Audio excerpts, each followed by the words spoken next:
Nous courons après ce qui nous échappe et nous passons à côté de ceux qui nous tendent la main. Comme si la valeur se mesurait à la distance et non à la présence. Lorsqu'on désire quelqu'un qui ne veut pas ou qui ne peut pas de nous, ce n'est jamais un hasard. Et ce refus vient souvent réveiller une blessure du passé.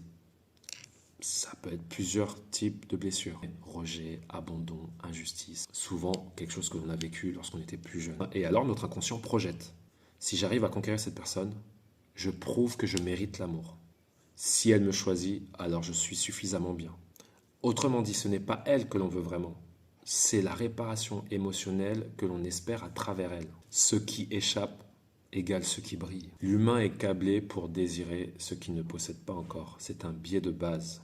Le manque crée l'illusion de valeur. Quelqu'un qui te regarde à moitié, donc qui t'échappe, devient un stimulus de rareté. Par conséquent, ton cerveau, émotionnellement, dit « c'est précieux ». C'est absurde rationnellement, mais émotionnellement, c'est très puissant.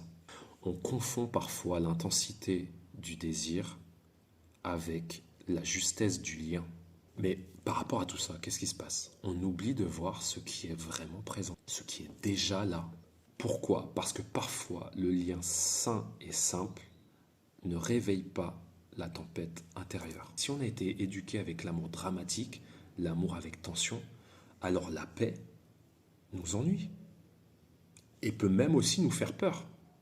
En résumé, nous ne sommes pas véritablement face à un vrai problème. On est simplement sensible à la profondeur, à la vérité et l'intensité. Mais parfois, cette intensité vient nous chercher dans des endroits où nous ne sommes pas tout à fait guéris, où nous sommes en phase de guérison. Pour moi, la beauté d'un chemin, c'est de passer tout naturellement à « je veux ce qui me fuit » à « j'accueille pleinement ce qui me voit et me choisit ».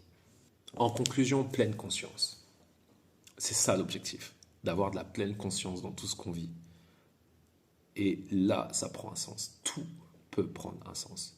Si on prend juste le temps de l'observer, c'est la base d'une vie. Apprends à aimer ce qui te voit, à choisir ce qui est déjà là, pas ce qui te fuit.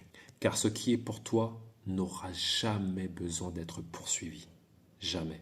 Il ou elle te reconnaîtra, il ou elle te rejoindra. Et là, tu sauras que ce n'est pas une quête, c'est une évidence.